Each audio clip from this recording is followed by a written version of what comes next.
Friends, Baakiyalakshmi serial next promo என்ன மாதிரியான twist ஆக்க போகுதுன்னு பார்க்கலாம்.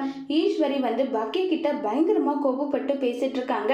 உடனே இனியா போயிட்டு, ஆமா நீ கூட என் காதலுக்கு எதிர்ப்பு தெரிவிச்சிடுவியோன்னு நினைச்சேன்னு சொல்றாங்க. உடனே இனிய கண்ணத்திலே பல்லார்னு ஒன்று விடுறாங்க. பாக்கியா எதுக்காக இப்ப என்கிட்ட பேசிட்டு இருக்க? ஒரு வார்த்தை எனக்கு இப்படிதான் ஒரு ஃபீலிங் இருக்குன்னு ஒரு வார்த்தை சொல்லியிருந்தா நான் என்னடே சொல்லியிருக்க போறேன். உன்னுடைய அம்மா என்ன மற்றவங்கள மாதிரி நினைச்சிட்டு இருக்கேன் நான் நல்லா சொல்லி ரொம்பவே கோவப்படுறாங்க.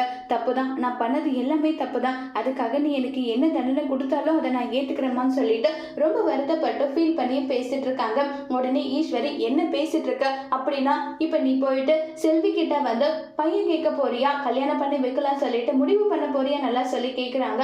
ஆமா, என் பொண்ணுக்கு அதுதான் அவளுடைய விருப்பம்னா அதை கண்டிப்பா நான் செய்வேன். அவளுடைய கெரியர்ல அவ சாதிக்கட்டும், நான் இந்த கல்யாணத்தை நடத்தி வைப்பேன்னு சொல்லி ஈஸ்வரி கிட்ட சேலஞ்ச் பண்றாங்க பாக்கியா.